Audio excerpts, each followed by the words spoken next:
Apple's latest AI venture, Apple Intelligence, more like Apple's oops, we did it again moment.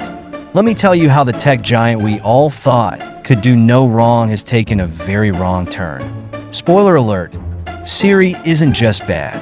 She's like your clueless friend who thinks yelling makes them better at foreign languages. You know the one. All right, today we're diving into a juicy topic, Apple Intelligence.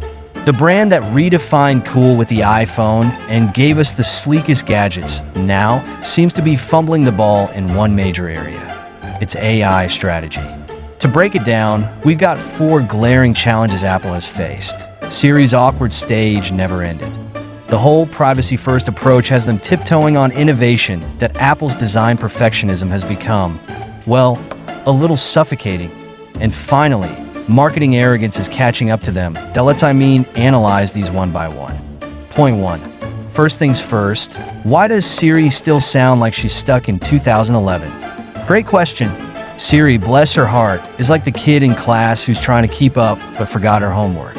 Apple's focus on privacy is noble, sure, but it's left Siri light years behind the competition. Alexa's out here reading Shakespeare. ChatGPT is writing novels, and Siri? She's struggling to set a timer without asking. Did you mean 10 minutes or 10 hours? You had one job, Siri, one job. Point 2. Is Apple's privacy obsession really holding them back? Oh, absolutely. Apple's like that overprotective parent who won't let their kid go to the party, so they end up awkward at every social gathering. They've prioritized privacy so hard, they've locked themselves out of the innovation room. Meanwhile, Google and Amazon are partying with user data, building smarter, faster AI. Apple's stance is admirable, but let's be honest. You don't win the race by sitting on the sidelines. Point 3. How does Apple's obsession with design affect their AI strategy? Funny you ask, because Apple's design team is basically the overachieving kid who turns in a science project with a laser light show, but forgets the actual science. They're so busy making things look perfect, they forget to make them work perfectly. Siri's interface? Gorgeous. Her functionality? Dumpster fire. They could have at least taught her how to pronounce croissant right. Point 4. Do you think Apple's perfectionism is getting in the way? Big time. Apple's like that person who won't post a selfie unless it's filtered to death.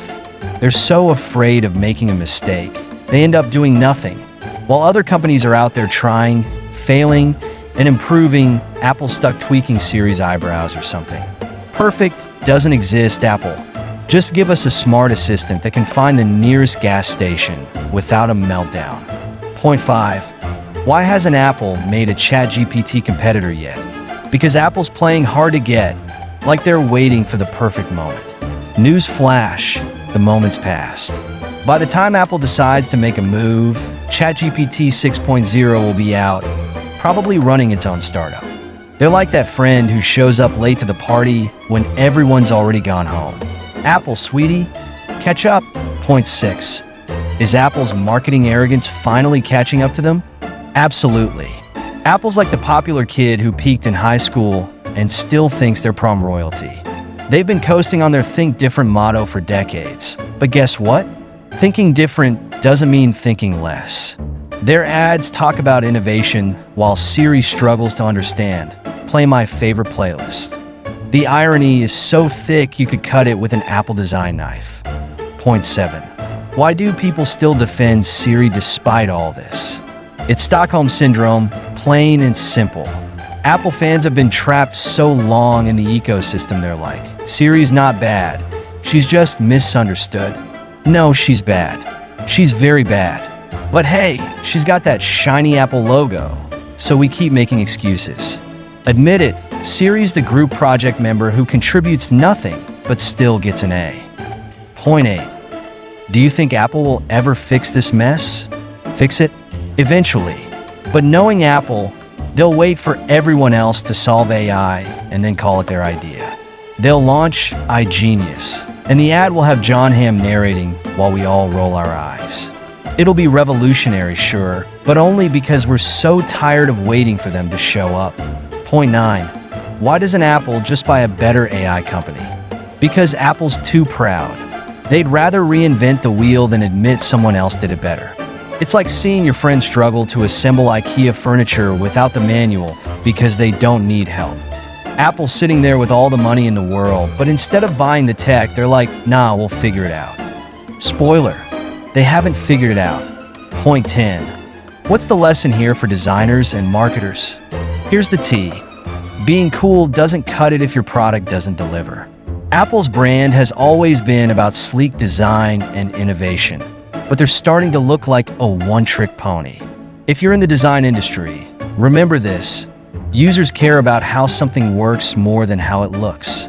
So don't let your obsession with aesthetics stop you from solving real problems. To sum it up, Apple faces challenges in outdated AI, over-prioritized privacy, suffocating perfectionism, and overconfidence in marketing. The solutions? Loosen up on privacy just a tad. Focus on functionality over looks, and remember that humility is an attractive trait, even for trillion-dollar companies. If you're passionate about design and marketing and want to stay updated on the latest industry insights, follow Short Stereo for more engaging content and discussions that in the ever-evolving landscape of technology. Even giants like Apple face challenges. The rollout of Apple Intelligence serves as a reminder of the importance of cohesive design and honest marketing. By learning from these missteps, businesses can strive to deliver products that not only meet but exceed user expectations. Remember, in design and marketing, authenticity and user experience are paramount. Stay curious, keep learning, and always prioritize your audience's needs.